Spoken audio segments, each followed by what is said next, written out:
The Pahalgam आतंकी हमले में मारे गए कानपुर के शुभम द्विवेदी का पार्थिव शरीर रात उनके घर पहुंचा। कैबिनेट मंत्री राकेश सचान शुभम के पार्थिव शरीर के साथ उनके परिजनों के साथ कानपुर पहुंचे। उनको श्रद्धांजलि देने के लिए मुख्यमंत्री योगी आदित्यनाथ सुबह तकरीबन 9:30 बजे कानपुर पहुंचेंगे। शुभम का अंतिम संस्कार आज गंगा किनारे किया जाएगा। इससे पहले शुभम का शव कश्मीर से लखनऊ एयरपोर्ट लाया गया, जहां डिप्टी सीएम ब्रजेश पाठक ने शुभम को श्रद्धांजलि दी और उनके परिवार से मिलकर सांत्वना दी।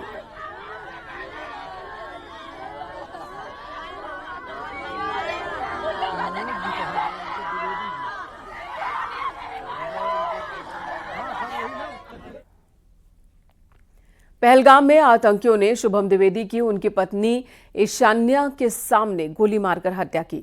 शुभम की पत्नी ने आतंकी हमले की आंखों देखी सुनाई। दहशतगर्दी सुनकर आपकी भी रूह कांप जाएगी। आतंकियों ने शुभम के सिर में गोली मारी। आतंकियों ने शुभम की हत्या से पहले उनकी पत्नी से क्या कहा था, हम आपको सुना दिया। और मैं और शुभम बैठ के मैगी खाने जा रहे थे। शाम भी मेरी बहन थोड़ा दूर बैठी थी और पापा मेरे वॉशरूम में थे। उतनी देर में एक बंदा पीछे से आया और उसने गोली साइड में रख के उससे पूछा, हिंदू है कि मुसलमान? मुसलमान है तो पहले कलमा पढ़ के दिखा। जैसे हमें पता ही नहीं, हम पीछे पलट के देखे हो क्या रहा है। हम उसकी तरफ स्माइल करके पूछे, भैया क्या हुआ? कह रहे हिंदू है मुसलमान। मैंने कहा हिंदू, मार दिया। पहली गन उसी पे चलाई, उसके बाद 70 लोगों को मार दिया। क्यों मार दिया?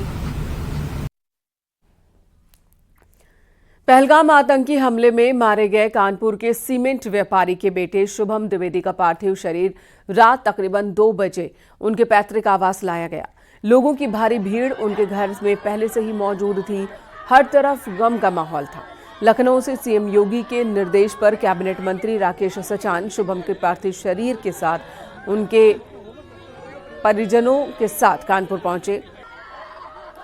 कानपुर के महाराजपुर के रहने वाले शुभम द्विवेदी का अंतिम संस्कार आज गंगा किनारे किया जाएगा। उन्हें श्रद्धांजलि देने के लिए सीएम योगी आदित्यनाथ भी पहुंचने वाले हैं कानपुर। बीजेपी प्रदेश अध्यक्ष भूपेंद्र चौधरी भी मौजूद रहेंगे।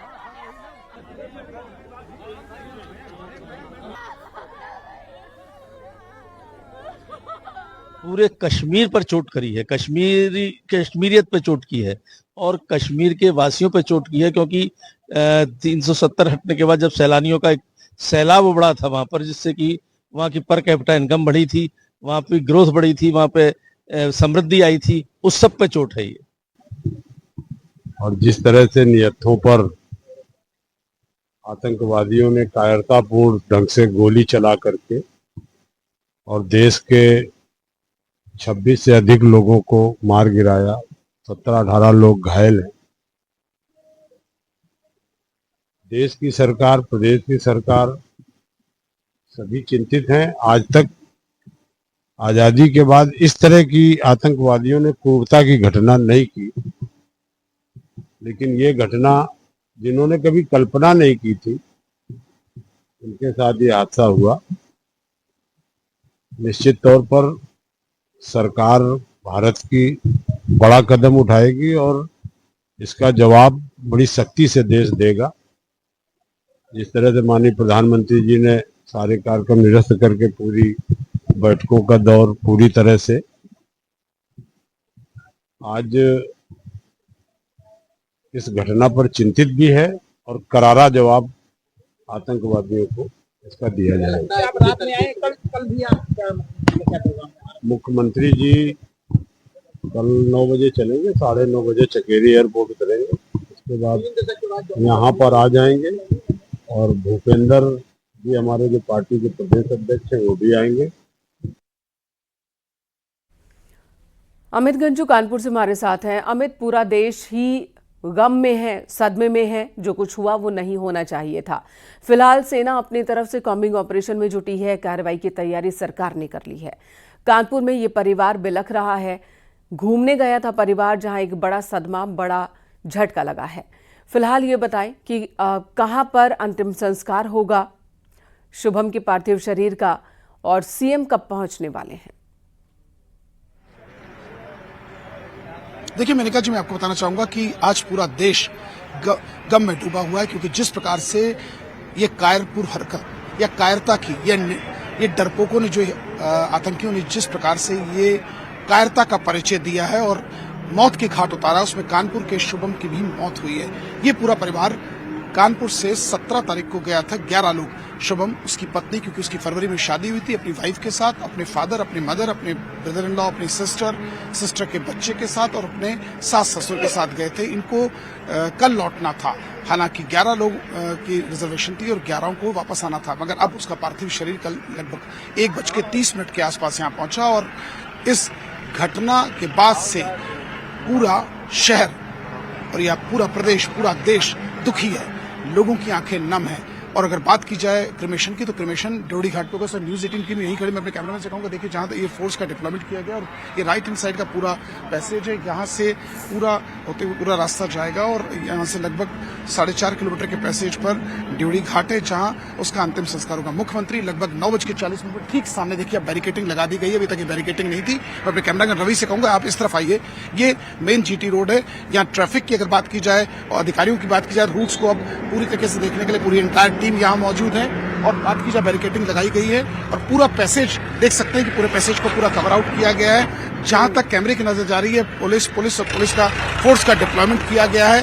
9:40 पे एक्सपेक्टेड टाइम है और उसके बाद इनके परिजनों से जहां एक और सांत्वना देंगे और जो मृतक है शुभम, उसको श्रद्धांजलि देंगे और उसके बाद यहां से मुख्यमंत्री वापस लौट जाएंगे। क्योंकि और जहां तक रही बात क्रिमेशन की, तो ऐसा माना जा रहा है कि 10 बजे के आसपास उसके पार्थिव शरीर को यहां से लेके जाएंगे। आप देख सकते हैं एडिशनल डीसीपी यहां खुद मौजूद हैं।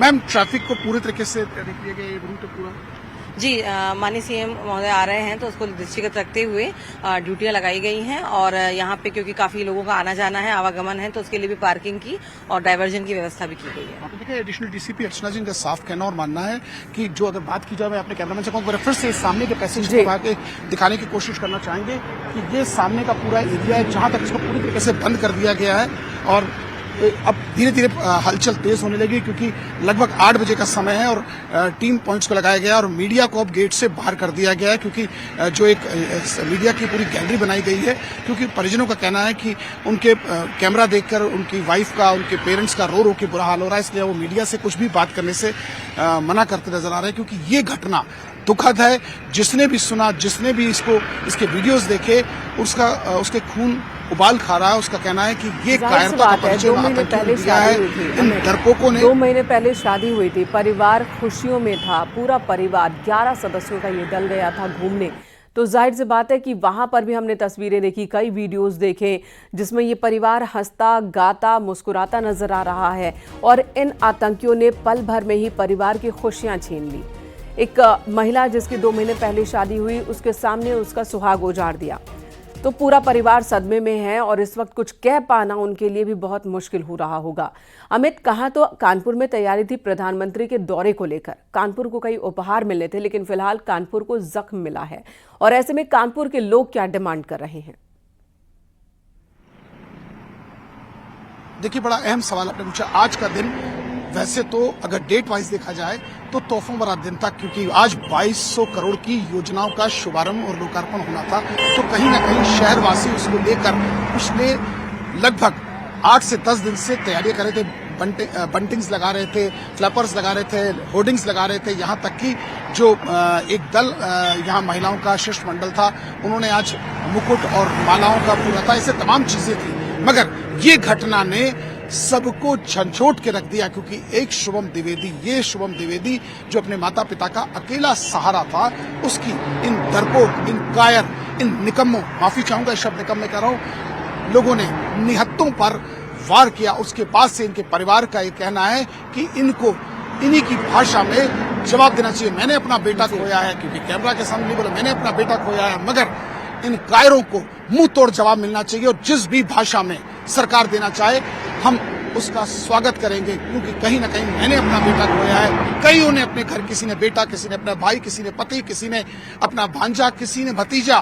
बिल्कुल, और लोगों में आक्रोश इस कदर है अमित कि लोग ये डिमांड करें कि जान के बदले जान और ये बदला लेकर रहेगी सरकार। सरकार भी कह रही है कि तमाम कदम उठाए जा रहे हैं और संकेत दे दिए गए हैं कि जो आतंकी हैं उनको तो सर्च किया ही जा रहा है, उसके बाद कानूनन उन्हें सजा भी दी जाएगी, लेकिन दूसरी तरफ जो उनके आका हैं उन पर भी और ज्यादा एक्शन लेने की तैयारी सरकार ने कर ली है।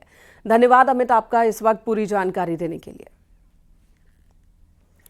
इससे पहले देर रात पहलगाम में आतंकी हमले में मारे गए कानपुर के शुभम द्विवेदी का शव लखनऊ एयरपोर्ट पर लाया गया। यहीं से डिप्टी सीएम ब्रजेश पाठक ने उनको श्रद्धांजलि दी। यहीं पर इस दौरान शुभम के पिता को उन्होंने गले लगाया, हिम्मत बढ़ाई। ग्रीन कॉरिडोर बनाकर शुभम का शव एम्बुलेंस से कानपुर भेजा गया। नेपाल के नागरिक न्यापाने का शव भी हवाई जहाज से ही लाने के बाद एम्बुलेंस से नेपाल भेजा गया।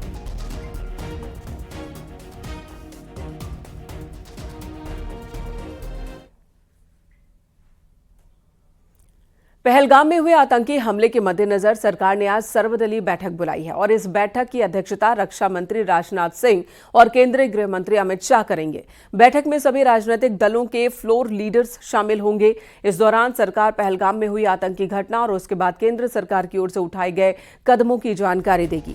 बैठक में रक्षा मंत्री राजनाथ सिंह और गृह मंत्री अमित शाह के अलावा विदेश मंत्री एस जयशंकर, किरण रिजिजू और अर्जुन राम मेघवाल भी मौजूद होंगे।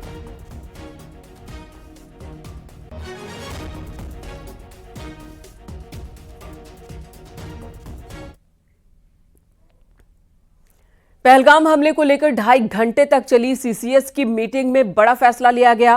पाकिस्तान पर भारत ने सख्त एक्शन लिया है। भारत ने सिंधु जल समझौता रोक दिया। अटारी बॉर्डर से आवाजाही बंद कर दी गई। पाकिस्तानियों का वीजा रद्द कर दिया गया है। पाक नागरिकों को 1 हफ्ते में भारत छोड़ने के लिए कहा गया है। वीजा वाले पाक नागरिकों को 48 घंटे में भारत छोड़ने के लिए कहा गया है। वहीं पाकिस्तान के उच्चायोग में राजनयिक घटाने के लिए भी कहा गया है। भारत भी अपने राजनयिक पाकिस्तान कम करेगा। भारतीय दूतावास में 55 की जगह अब 30 स्टाफ ही होंगे।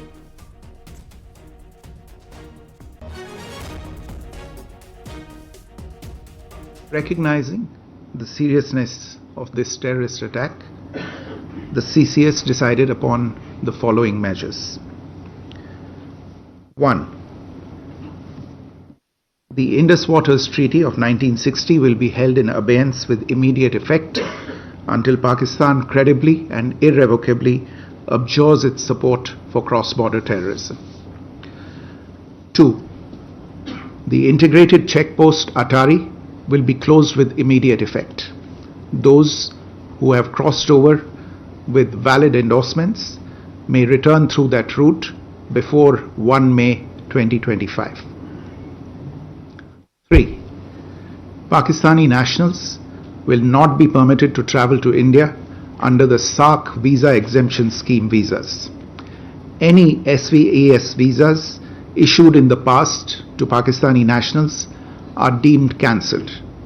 Any Pakistani national currently in India under SVES visa has 48 hours to leave India. 4. The defense, military, naval and air advisors in the Pakistani High Commission in New Delhi are declared persona non grata. They have a week to leave India. India will be withdrawing its own defense, navy and air advisors from the Indian High Commission in Islamabad. These posts in the respective High Commissions are deemed annulled. 5 support staff of the service advisors will also be withdrawn from both High Commissions. 5. The overall strength of the High Commissions will be brought down to 30 from the present 55 through further reductions to be effected by 1st May 2025.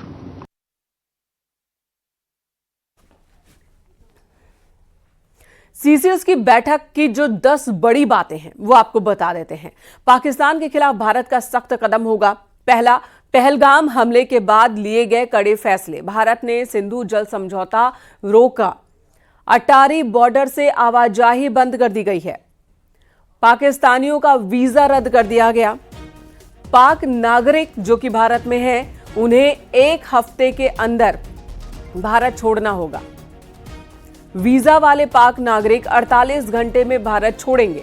वहीं उच्चायोग में राजनयिकों की संख्या कम की जा रही है। दूतावास में 55 की जगह अब 30 स्टाफ ही होंगे।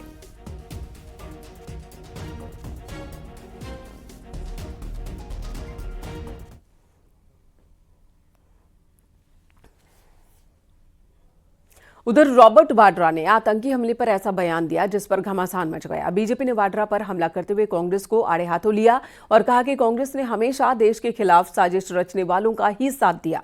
तो वहीं आईएमसी प्रमुख मौलाना तौहीर रजा ने पहलगाम आतंकी हमले को निहायत ही शर्मनाक वारदात बताया और आतंकी हमले को धार्मिक एंगल देने की कोशिश बताया। कांग्रेस ने हमेशा जाति बिरादरी की राजनीति की है और ये मुसलमान राजनीति कांग्रेस ने ही पनपाने का काम किया है। और आज जो वक्फ संशोधन विधेयक आया है, रात और दिन बहस होने के बाद ये लोग कांग्रेस हो या सपा हो कह रहे हैं हम कानून नहीं मानेंगे। यही इसके पीछे की घटना, इन्हीं लोगों का एक दुर्दांत साजिश है। ऐसी घटनाओं को परिणाम देना ये इन्हीं लोगों की सोची समझी घटिया मानसिकता का द्योतक है, जो ऐसी विचारधारा को वर्णन करके समाज में खाई पैदा करने का काम कर रहे हैं। देश पूरा आज गम में है। ये मामला जो है ये राजनीतिक लाभ और हानि से नहीं के लिए नहीं देखना चाहिए। पार्टी से ऊपर उठकर, धार्मिक बंटवारों से ऊपर उठकर, बिरादरियों से ऊपर उठकर तमाम हिंदू मुसलमान को मुत्तहिद होकर कंधे से कंधा मिलाकर इस आतंकवाद के साथ खड़े होने चाहिए। और हुकूमत जो भी फैसला ले, हुकूमत से मेरी मांग है कि पाकिस्तान से आमने सामने की लड़ाई बाद में होगी, पहले पाकिस्तान से हर किस्म के रिश्ते समाप्त किए जाने चाहिए।